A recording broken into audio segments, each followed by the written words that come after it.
સમાચાર વિસ્તારથી તો સુરતમાં યુનિફોર્મ સિવિલ કોડ યુસીસીને લગતી મહત્વપૂર્ણ બેઠક સુરતમાં જિલ્લા કલેક્ટરની અધ્યક્ષતામાં યોજાઈ હતી। આ બેઠકમાં યુસીસી કમિટીના સભ્યો અને વિવિધ સંગઠનોના પ્રતિનિધિઓ હાજર રહ્યા હતા, જેમાં વિવિધ સામાજિક, ધાર્મિક અને નાગરિક સંગઠનોના પ્રતિનિધિઓએ યુસીસી અંગે તેમના અભિપ્રાય રજૂ કરવાની તક આપવામાં આવી હતી। યુસીસી મુદ્દે સુરતમાં બેઠકનું આયોજન કરવામાં આવ્યું હતું। આ બેઠકમાં સુપ્રીમ કોર્ટના નિવૃત્ત ન્યાયાધીશ રંजना દેસાઈ, કમિટીના સભ્ય અને એડવોકેટ આરસી કોડેકર, ભૂતપૂર્વ વાઇસ ચાન્સેલર દક્ષેશ ઠાકર અને સામાજિક કાર્યકર ગીતાબેન શ્રોફ ઉપસ્થિત રહ્યા હતા। યુસીસીને લગતા વિવિધ મુદ્દાઓ અને સૂચનો પર મહત્વની ચર્ચા કરવામાં આવી હતી। આ બેઠક કલેક્ટર કચેરી ખાતે યોજાઈ હતી, જેમાં વિવિધ સામાજિક, ધાર્મિક અને નાગરિક સંગઠનોના પ્રતિનિધિઓને યુસીસી અંગે તેમના અભિપ્રાય રજૂ કરવાની તક આપવામાં આવી હતી। આ બેઠક યુસીસી લાગુ કરવામાં કેટલા પ્રેક્ટિકલી પડકારો છે અને તેના ઉકેલ શું હોઈ શકે તેના પર ચર્ચા કરવા માટે યોજાઈ હતી। યુસીસી એટલે કે યુનિફોર્મ સિવિલ કોડ, જે દેશના તમામ નાગરિકો માટે એક સમાન નાગરિક કાયદો લાવવાનો પ્રસ્તાવ છે। તે અંગે વિવિધ પક્ષોએ પોઝિટિવ અને નેગેટિવ બંને મુદ્દાઓ ઉઠાવ્યા। કેટલાક સંગઠનોએ તેનું સમર્થન આપ્યું તો કેટલાક સંગઠનોએ કેટલાક નીતિગત મુદ્દાઓ પર સવાલો ઊભા કર્યા છે। આજે સુરત મહાનગરમાં જે યુસીસી ગઠન થયું હતું, નામદાર સુપ્રીમ કોર્ટના નિવૃત્ત જજ આદરણીય દેસાઈજી અને એની સદસ્યની ટીમ એ સુરતની અંદર યુસીસીના મામલે અલગ અલગ ક્ષેત્રના લોકોને સાંભળવા આવી હતી। મુખ્યત્વે યુસીસીના કાયદામાં આપણા જે બંધારણ મુજબ જે કલમ ભારતના સંવિધાનમાં 25 મુજબનું જે કંઈ રાઇટ છે, દરેકને સ્વાતંત્ર્ય પોતાના ધર્મનું જે સ્વતંત્રતા મળી છે, એમાં કોઈ ફેરફાર કે એમાં કોઈ તકલીફ નથી। પણ કલમ 44માં જે પ્રાવધાન કર્યું છે, જોગવાઈ કરી છે કે યુનિફોર્મ સિવિલ કોડ યુસીસી એ એટલા માટે કે જન્મ, લગ્ન, મરણ અને એનું રજીસ્ટ્રેશન બાદ જે કેસો થાય છે, ડાયવોર્સના કેસમાં, ભરણ પેશનના કેસમાં, વારસાઈના કેસોમાં, તો આમાં ઇક્વાલિટી હોવી જોઈએ। સ્ત્રી પુરુષમાં પણ ભેદ ન હોવો જોઈએ। કેટલાક લોકો સ્ત્રીને હક નથી આપતા, એવું પણ ન હોવું જોઈએ। ઓલ ઇક્વાલિટી હોવી જોઈએ। યુનિફોર્મ સિવિલ કોડ લાગુ થવાથી અમારા મુસ્લિમ સમાજના જે 1450 વર્ષથી અમારા પવિત્ર કુરાન શરીફના શરિયત કાનૂન મુજબ અમે અમારા લગ્ન પ્રસંગ હોય, છૂટાછેડા હોય કે અમારા સામાજિક જે કંઈ અધિકારો છે કે મહિલાઓને અધિકાર આપવાની વાત છે, અમારા પવિત્ર કુરાન શરીફમાં સ્પષ્ટપણે જણાવેલ છે ને એને દરેક મુસ્લિમ જે કુરાનને માને છે, જે આપ સલ્લલ્લાહુ અલૈહિ વસલ્લમ મોહમ્મદ પૈગંબર સાહેબને માને છે, એને ફોલો કરતો આવ્યો છે। પરંતુ આ ભારતીય જનતા પાર્ટીની સરકાર જે અમારા મૂળભૂત બંધારણીય અધિકાર છે, કલમ 25, 26, 28, 29, એ અમારાથી છીનવાનો હીન પ્રયાસ કરી રહી છે, એને અમે સખત વગોડીએ છીએ। વિવાહ, તલાક, વારસાઈ અને દત્તક સંબંધી કાયદાઓમાં સમાનતા લાવવા વિશે ચર્ચા, વિવિધ સમુદાયો પર તેનો અસર કેવી રીતે પડશે તેની સંભાવનાઓ, યુસીસી લાગુ કરતી વખતે ધાર્મિક, સાંસ્કૃતિક વિવિધતાઓનું સંવેદનશીલ સંદર્ભમાં ધ્યાન રાખવું જોઈએ કે નહીં, લોકોના હિત અને માનવાધિકાર સુરક્ષિત રહે તેવા મુદ્દાઓ આ બેઠકમાં મળેલા સૂચનો, મંતવ્યો અને અભિપ્રાયોને યુસીસી કમિટીએ નોંધ્યા અને ભવિષ્યમાં તેના આધાર પર કાયદાકીય સુધારા માટે અભ્યાસ કરાશે। સરકાર અને કાયદાકીય સંસ્થાઓ આ સૂચનોનું મૂંઝવણ નિવારણ માટે વલણ અપનાવશે। આ બેઠક યુસીસી અંગે જનચર્ચા અને સમર્થન મેળવવા દિશામાં એક મહત્વપૂર્ણ પગલું છે। હવે જોવું એ રહ્યું કે આ બેઠકમાંથી નીકળેલા મૂલ્યાંકનોના આધારે સરકાર કયા પગલાં લે છે। તો સુરત શહેરના સચિન વિસ્તારમાં આવેલા પાલી ગામમાં એક વર્ષ પહેલા બનેલી બિલ્ડિંગની દિવાલ અચાનક ધરાશાયી થઈ ગઈ હતી, જેમાં 2 લોકો ઇજાગ્રસ્ત થયા છે। આ દુર્ઘટનાને કારણે ફરી એકવાર સુરત મહાનગરપાલિકાની એસએમસી બાંધકામ નીતિ અને તેની ચકાસણી પ્રક્રિયા પર સવાલો ઉઠ્યા છે। સુરત મહાનગરપાલિકા દ્વારા વોર્ડ નંબર 30 અંતર્ગત પાલી ગામને શહેરી વિસ્તાર સાથે જોડવામાં આવ્યું છે। અહીં વિષ્ણુનગર સોસાયટીમાં એક વર્ષ પહેલા નવી બિલ્ડિંગનું નિર્માણ કરવામાં આવ્યું હતું, ત્યારે અચાનક બિલ્ડિંગની એક સાઈડની દિવાલ પડતા તેની આસપાસના ઘરો અને રહેવાસીઓ પર ખતરાની સ્થિતિ સર્જાઈ હતી। આ દુર્ઘટનામાં 2 વ્યક્તિ ઇજાગ્રસ્ત થયા છે। ઝપટમાં આવેલા ઘરમાં રહેતી એક મહિલા અને અન્ય એક વ્યક્તિ ઉપર દિવાલ પડતા તેઓ ઇજાગ્રસ્ત થયા હતા। ઘરના પતરા પર દિવાલ પડતા આસપાસના મકાનો પણ નુકસાન પામ્યા છે। ગયા વર્ષે આ જ વિસ્તારમાં એક 5 માળની બિલ્ડિંગ ધરાશાયી થઈ હતી, જેમાં 7 લોકોના મોત થયા હતા। એ દુર્ઘટનાને લઈને લોકોમાં ભારે રોષ હતો અને એસએમસી સામે અનેક સવાલો ઉઠ્યા હતા। હવે 1 વર્ષ જૂના મકાનની દિવાલ ધરાશાયી થવાની ઘટનાએ સંકેત આપે છે કે બિલ્ડિંગની ગુણવત્તા અને નિર્માણ પ્રક્રિયાઓ પર યોગ્ય નજર રાખવામાં આવી રહી નથી। આવા બનાવો શહેરના વિકાસ માટે ગંભીર ચેતવણીરૂપ છે।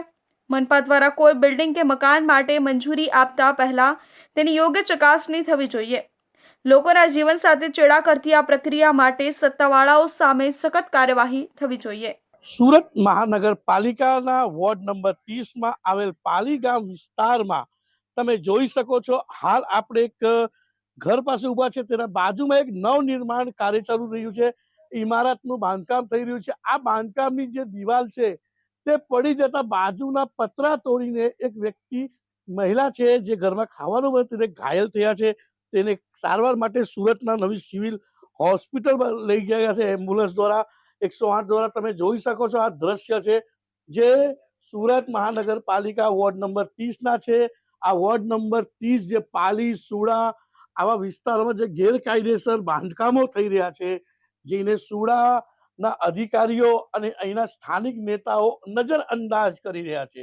આ નજરઅંદાજગીનું કારણ છે, અગાઉ તમને યાદ હોય 1 વર્ષ અગાઉ આ જ પાલી વિસ્તારમાં એક બહુમાળીય ઇમારત પડી હતી, જેમાં 7 લોકોનું મૃત્યુ થયું હતું, જેમાં એક નાનું બાળક પણ હતું.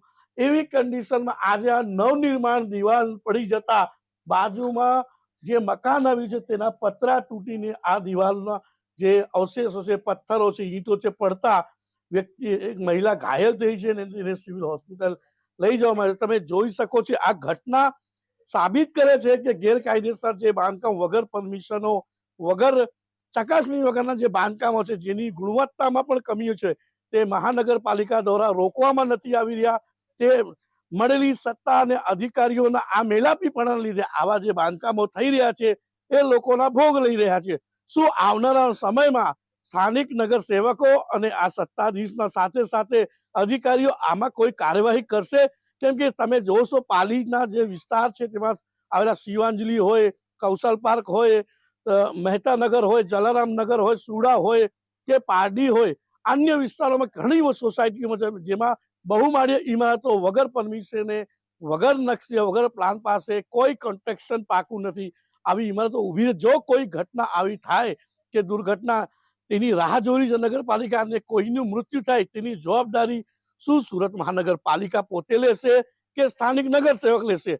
આ ગરીબ પરિવારો અહીં પોતાનું એક નાનું અમસ્તું ઘર બનાવીને રહેતા હતા, પોતે મજૂરી કરીને પોતાનો પરિવાર ચાલે છે. આજે આ પતરાનું મકાન બનાવતા એમને કેટલા દિવસ લાગ્યા હતા. આજે એ કન્ડિશનમાં એમની પોતાની છોકરી ઘાયલ થઈ છે.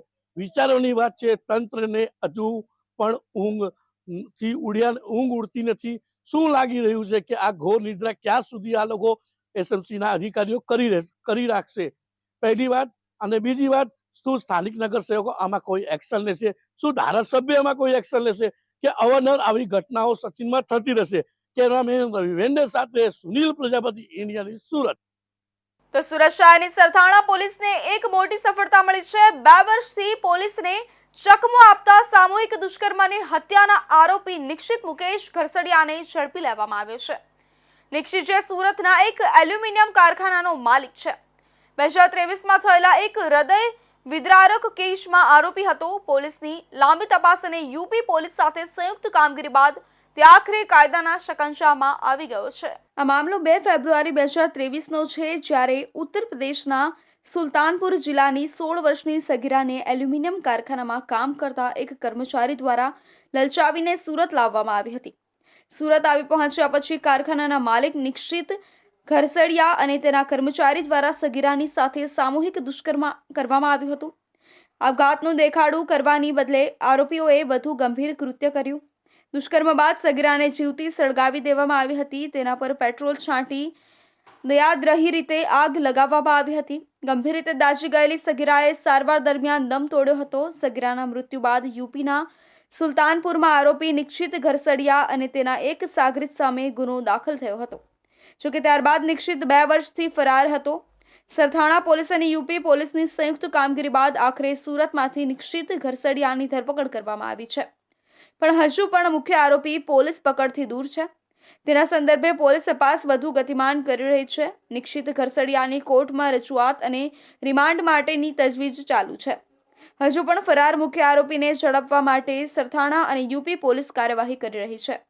આ મામલે પોલીસ દ્વારા નિક્ષિતના અન્ય સાગરીતો વિશે પણ પૂછપરછ કરવામાં આવી રહી છે. कल रात यूपी पुलिस की एक टीम एक आरोपी को ढूंढते ढूंढते सरथाना पुलिस स्टेशन के विस्तार में आई ये क्राइम नंबर 35/2023 कोतवाली जयसिंहपुर सुल्तानपुर का आरोपी है और इसके ऊपर जो आरोप है, इसने ऐसा किया है कि यूपी की एक नाबालिग छोकरी का अपहरण किया और अपहरण करके ये सूरत में लाके इसने कुछ लोगों के साथ मिलके इसका गैंगरेप किया और गैंगरेप करने के बाद इसने उस लड़की के ऊपर पेट्रोल डाल के आग लगा दी और उसके बाद उसको वापस उत्तर प्रदेश लेके गया और वहाँ पे इस महिला ने डाइंग डिक्लेरेशन में ये बोला है कि ऐसा ऐसा घटना इसके साथ हुआ है। तो यूपी पुलिस की टीम बहुत दिन से इस आरोपी के फिराक में थी, इसको पकड़ने के लिए कोशिश कर रही थी और इसका सी टाइप लोकेशन हमारे सरथाना पुलिस स्टेशन के विस्तार में इसका आ रहा था।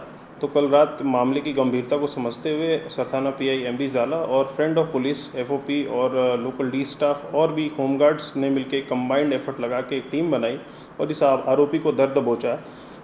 इस टोटल क्राइम में टोटल 4 से 5 लोग थे, जिसमें बाकी लोग पकड़े जा चुके हैं, पर ये मुख्य आरोपी निक्षित मुकेश भाई थरदालिया, इसकी उम्र 25 ईयर्स है और ये सूरत सरथाना जकातनाका का रहने वाला है और इसने पेट्रोल डाल के आग लगाई थी और इसके ऊपर काफ़ी जघन्य अपराध का क्राइम रजिस्टर हुआ है। तो इसको आरोपी को हमने पकड़ लिया है और इसको हम यूपी पुलिस को सौंप रहे हैं।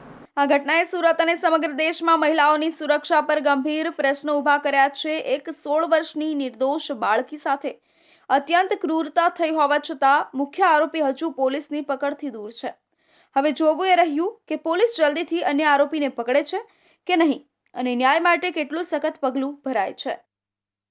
તો આર્થિક સંકળામણના કારણે વધુ એક રત્ન કલાકારે ઘરમાં ફાંસો ખાઈ લીધો હતો અને કામરેજ તાલુકાના શેખપુર ગામે રહેતા 40 વર્ષના રત્ન કલાકારે હીરામાં મંદીને કારણે આર્થિક સંકળામણ વચ્ચે ઘરના લોનમાં હપ્તા ભરવામાં મુશ્કેલી પડતા રસોડામાં પંખાની હુક સાથે સાડી બાંધી ગળે ફાંસો ખાઈ લીધો હતો। કામરેજના શેખપુર ગામે હીરામાં મંદીના કારણે 40 વર્ષીય સૌરાષ્ટ્રવાસી યુવકે ફાંસો ખાઈ આત્મહત્યા કરી લીધી હતી। યુવકે આપઘાત કરતા પહેલા બનાવેલા વિડીયોમાં જણાવ્યું હતું કે હીરામાં મંદીના કારણે જાઉં છું, મારા બાળ બચ્ચાઓનું ધ્યાન રાખજો। ડાયમંડ સિટી તરીકે ઓળખાતા સુરતમાં સતત હીરાની ચમક ઘટી રહી છે। હાલ મંદીએ હીરાના ધંધાને બરોબર ભરડામાં લઈ લીધો છે, જેને લઈને રત્ન કલાકારો સહિત સૌ કોઈ હેરાન પરેશાન થઈ ગયા છે। લોકો હવે હીરાના ધંધાથી દૂર થઈ રહ્યા છે, ત્યારે હીરામાં આવેલી મંદીથી હારી વધુ એક રત્ન કલાકારે આપઘાત કર્યો હતો। સુરતના કામરેજના શેખપુર ગામે રહેતા 40 વર્ષીય સૌરાષ્ટ્રવાસીએ હીરામાં મંદીના કારણે ગત તારીખ 1 એપ્રિલ 2025ના રોજ ગળે ફાંસો ખાઈ જીવન ટૂંકાવી લેતા ચકચાર મચી ગઈ હતી। ત્યારે યુવકે 3 એપ્રિલે રત્ન કલાકાર યુવકે આપઘાત કરતા પહેલા બનાવેલો વિડીયો સામે આવ્યો છે, જેમાં તે હીરામાં આવેલી મંદીથી કંટાળી આપઘાત કરતો હોવાનું જણાવી રહ્યો છે। સાથે જ દુઃખભર્યા સ્વરે મારા બાળ બચ્ચાનું ધ્યાન રાખજો તેમ પણ કરી રહ્યો છે। પ્રાપ્ત માહિતી અનુસાર હાલ કામરેજના શેખપુર ગામે આવેલા હરિદર્શન સોસાયટીમાં રહેતા અને મૂળ અમરેલી જિલ્લાના સતરાવા ગામના 40 વર્ષીય મનસુખભાઈ ખોડાભાઈ સોંદરવા ઉપરોક્ત સરનામે રહી હીરા મજૂરી કરી પોતાના પરિવારનું ગુજરાન ચલાવતા હતા। ત્યારે હીરામાં મંદી હોવાના કારણે મનસુખભાઈ આર્થિક સંકળામણમાં આવી જઈ સતત તણાવમાં રહેવા लाग्યા હતા। હતાશામાં આવી ગયેલા મનસુખભાઈએ અંતે ઘરના રસોડામાં આવેલા પંખાના હુક સાથે સાડીના છેડા વડે ગળે ફાંસો ખાઈ જીવ ટૂંકાવી લીધું હતું। ત્યારે મનસુખ ખોડાભાઈ સોંદરવા તેની પત્ની ભારતી તથા 2 બાળકો સાથે રહેતો હતો। મનસુખ રત્ન કલાકાર તરીકે સુરતમાં કામ કરતો હતો। હીરાની મંદી ચાલતી હોવાથી લોન પર લીધેલા મકાનના હપ્તા ભરવામાં મુશ્કેલી થતી હતી। મનસુખ અવારનવાર પત્ની ભારતીને હીરામાં મંદીના કારણે પૈસાની ઘણી મુશ્કેલી પડે છે તેમ કહેતો હતો। ભારતી પણ શેખપુર ગામે આવેલી કાપડના પેકિંગના કારખાનામાં કામ કરતી હતી। ભારતી પુત્ર સાથે કામ ઉપર ગઈ હતી અને મનસુખ પણ કામ ઉપર જવા ઘરેથી નીકળી ગયો હતો। દરમિયાન ઘરે કોઈ ન હોય અને મનસુખ ઘરે પરત આવી રસોડાની રૂમમાં પંખાની હુક સાથે સાડી બાંધી ગળે ફાંસો ખાઈ લીધો હતો। કારખાનામાં કામ કરતી ભારતીને પડોશમાં રહેતી આશાબેને પતિ મનસુખે ઘરમાં રસોડાના ભાગે ગળે ફાંસો ખાધો હોવાની જાણ કરતા કારખાનાથી ઘરે પહોંચતા આસપાસના લોકો ભેગા થયેલા હતા અને પોલીસને જાણ કરી હતી। સ્થળ ઉપર પહોંચેલી પોલીસે ભારતીની ફરિયાદ લઈ અકસ્માત મોતનો ગુનો નોંધી આગળની કાર્યવાહી હાથ ધરી છે। મને કોઈ જાતની તકલીફ નથી, મંદીને કારણે મળતું કે સુધાતું નથી, આત્મહત્યા કરી મારા બાળ બચ્ચાનું ધ્યાન રાખજો।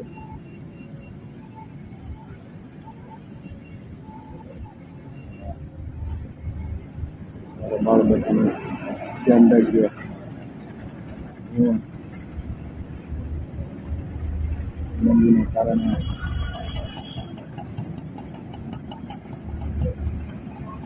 જાઉં છું.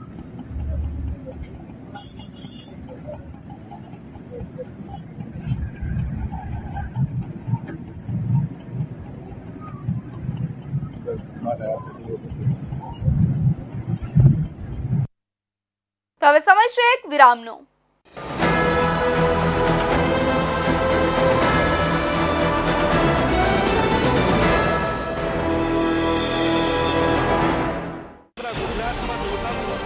ગુજરાતની જનતાનો અવાજ.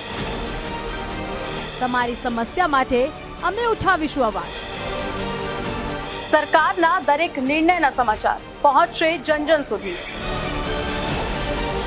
સરકાર અને જનતા વચ્ચે બનશે જોડવાની કડી ઇન્ડિયા ન્યૂઝ ગુજરાત. સમસ્યા તમારી, લડત અમારી. ગુજરાતનો અવાજ, દેશની ધડકન.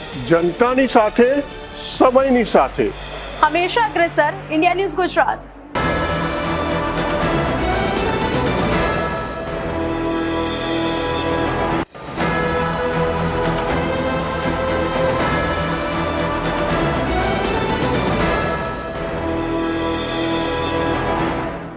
વિરામ બાદ ફરી આપ સૌનું સ્વાગત છે.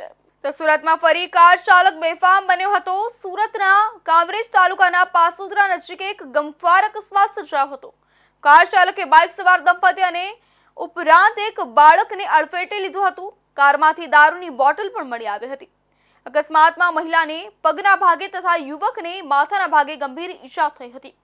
તાત્કાલિક રીતે બંનેને સારવાર માટે હોસ્પિટલ ખસેડવામાં આવ્યા હતા. ત્યારે અકસ્માત બાદ સ્થાનિક લોકોમાં રોષ છવાઈ ગયો છે.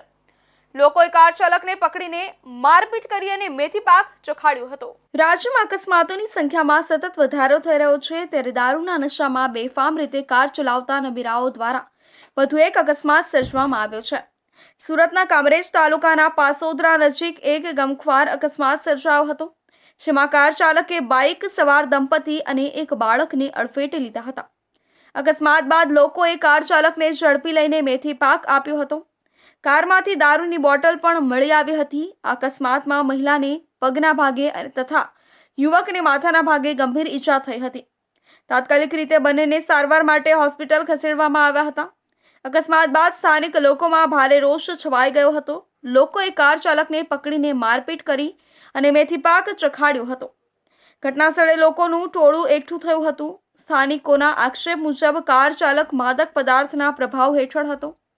પોલીસ તપાસ દરમિયાન કારમાંથી દારૂની બોટલ પણ મળી આવી છે.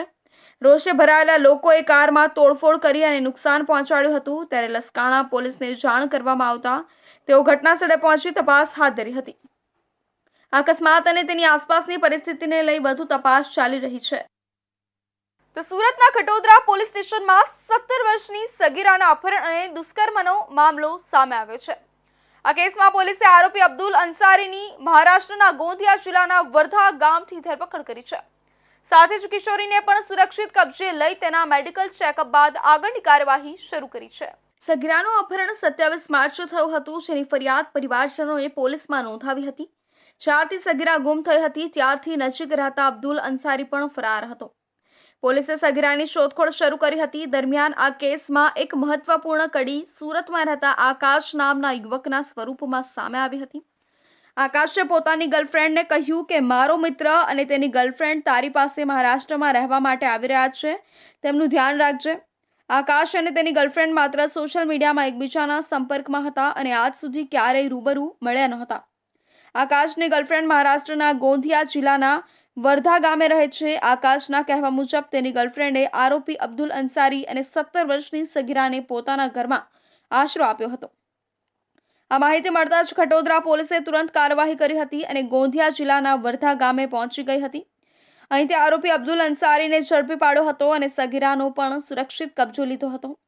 આ સમગ્ર ઘટનાની તપાસ દરમિયાન સગીરાનું મેડિકલ ચેકઅપ કરવામાં આવ્યું હતું. રિપોર્ટમાં સાબિત થયું કે આરોપી દ્વારા સગીરા સાથે દુષ્કર્મ આચરવામાં આવ્યું છે, જેના આધારે ખટોદરા પોલીસે અપહરણ ઉપરાંત દુષ્કર્મની કલમો પણ ઉમેરીને આરોપી વિરુદ્ધ સખત કાર્યવાહી શરૂ કરી છે. खटोदरा पुलिस स्टेशन में 28 तारीख को एक फरियाद दर्ज हुई कि एक बच्ची जिसकी उम्र 17 साल 6 महीने है, उसको वो घर से गायब हो गई है और घर वालों ने एक आदमी के ऊपर डाउट बताया कि इस व्यक्ति के ऊपर हमें डाउट है। तुरंत पुलिस स्टेशन में एफआईआर दर्ज की गई और बाद में टेक्निकल सर्विलेंस शुरू किया गया। सीडीआर और सीसीटीवी फुटेज के आधार पे पता लगा कि एक अब्दुल सलाम सिराज अहमद अंसारी है। ये आज़ाद नगर भठार में रहता है और मूल रूप से ये महाराष्ट्र का रहने वाला है। यहाँ कलर काम करता है, उसके फादर का कलर काम है, साथ में कलर काम करता है और छूटक मजदूरी करता है। ये लड़की को लेके चला गया, तुरंत एक टीम बनाई गई और महाराष्ट्र रवाना की गई। महाराष्ट्र में गोंदिया एक गांव है वर्धा में, वहां से ये लड़का और लड़की दोनों बरामद हुए।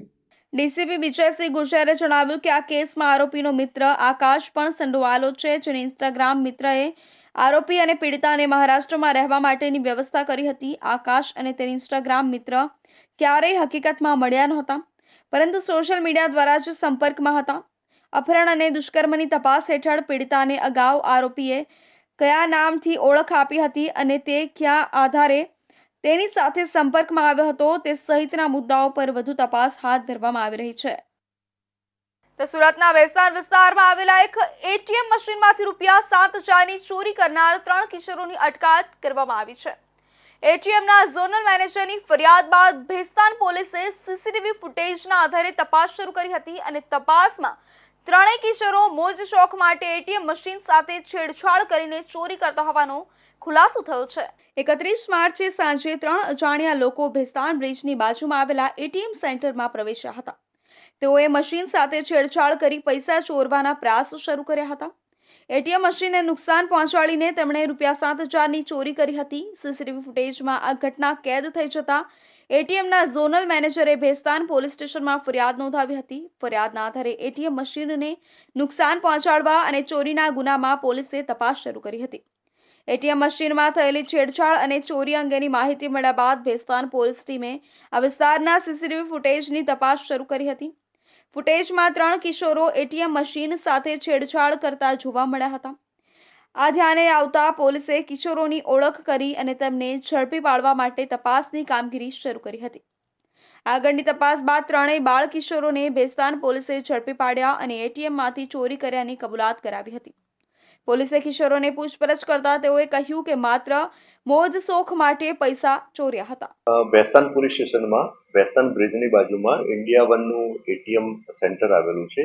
આ એટીએમ સેન્ટરમાં 31 માર્ચના સાંજના સમયે 3 અજાણ્યા ઇસમો એટીએમ સેન્ટરમાં આવે છે અને ત્યાં આવી અને એટીએમ મશીન સાથે છેડછાડ કરે છે, તેને નુકસાન કરે છે અને ચોરી કરવાની કોશિશ કરે છે.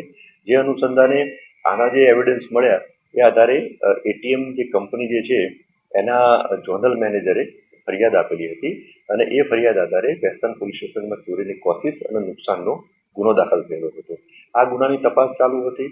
અમુક એવિડન્સ ગુનાની તપાસ દરમિયાન મળી આવેલ, અમુક ફૂટેજ મળી આવેલ અને ભેસ્તાન પોલીસ સ્ટેશનના ડિસ્ટાફના કર્મચારીઓને એક સ્પેસિફિક બાતમી મળેલી હતી.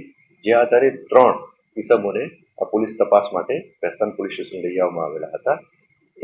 આ 3 ઇસમોની પ્રાથમિક પૂછપરછમાં અને એમના ઉંમરના પુરાવા બાબતે તપાસ કરતા આ 3 જણ જે છે એ માઇનોર જણાઈ આવેલા છે, એટલે કે કાયદાના સંઘર્ષમાં આવેલ કિશોર જણાઈ આવેલા છે અને એમની પ્રાથમિક પૂછપરછમાં એમને ચોરી કરેલાની કબૂલાત કરેલ છે અને આ ચોરી એમણે 7,000 ની ચોરી કરેલાની કબૂલાત કરેલ છે. જે આધારે આ 3 બાળ કિશોર જે છે એમને તાબામાં લેવામાં આવેલ છે અને આગળની કાયદેસર કાર્યવાહી હાથ ધરવામાં આવેલી છે. આ 3 જે કાયદાના સંઘર્ષમાં આવેલ કિશોર જે છે એમની પ્રાથમિક પૂછપરછમાં એમણે એવું જણાવેલું છે કે આના પહેલા એમને કોઈ ગુનો કરેલો નથી એવું એમને જણાવેલું છે. એસીપી નીરવ ગોહિલે જણાવ્યું હતું કે 3 આરોપી કાયદાના સંઘર્ષમાં આવેલા કિશોર છે. એટીએમ ચોરી માટે તેઓએ ખાસ રણનીતિ બનાવી હતી. એટીએમ મશીનમાં ટેકનિકલ છેડછાડ કરીને પૈસા કાઢવાની તેમની કાબિલિયત ચોંકાવનારી છે. અમે એટીએમ સેન્ટરના સીસીટીવી ફૂટેજના આધારે તેમની ઓળખ કરી અને અટકાયત કરી છે. હાલમાં આગળની કાયદેસર કાર્યવાહી હાથ ધરવામાં આવી રહી છે. ત્યારે સુરત પોલીસની ત્વરિત કાર્યવાહી સામે આવી છે, જેમાં સુરતના ગોડાદરા વિસ્તારમાં જાહેરમાં ચપ્પુ લહેરાવતો ઇસમને ઝડપી પાડવામાં આવ્યો છે. વિડીયોમાં વાયરલ થતા જ પોલીસે તાત્કાલિક તપાસ શરૂ કરી હતી. આરોપીની ઓળખ કરી તેના સંભવિત રહેઠાણો પર દરોડા પાડી ગણતરીના કલાકોમાં જ આરોપીને ઝડપી પાડ્યો હતો. અને ગોળાદરા પોલીસ સ્ટેશને આરોપી વિરુદ્ધ ગુનો નોંધી કાયદેસર કાર્યવાહી કરવામાં આવી છે। સુરત શહેરના ગોળાદરા વિસ્તારમાં એક ઈસમ જાહેરમાં ચપ્પુ સાથે રોફ જમાવતો જોવા મળ્યો હતો, જેનો વિડીયો સોશિયલ મીડિયા પર ઝડપથી વાયરલ થયો હતો। આ ઘટનાને ગંભીરતાથી લઈને ગોળાદરા પોલીસ સ્ટેશનની ટીમે તાત્કાલિક કાર્યવાહી કરી અને આરોપી પ્રકાશ ઉર્ફે રાજા રામસજીવન પટેલને ગણતરીના કલાકોમાં જ ઝડપી પાડ્યો હતો। તાજેતરમાં એક ઈસમ જાહેરમાં ચપ્પુ લહેરાવતા વિડીયોમાં જોવા મળ્યો હતો। તે સ્થાનિક લોકોને ધમકી આપતો અને આસપાસના વિસ્તારમાં ભયનો માહોલ ઊભો કરતો દેખાયો હતો। વિડીયો સોશિયલ મીડિયા પર વાયરલ થતાં જ ગોળાદરા પોલીસે તાત્કાલિક તપાસ શરૂ કરી હતી। પોલીસ ટીમે ચપ્પુ સાથે દેખાયેલા ઈસમની ઓળખ કરી અને તેને ઝડપી લેવા માટે અલગ અલગ ટીમો ગોઠવી હતી।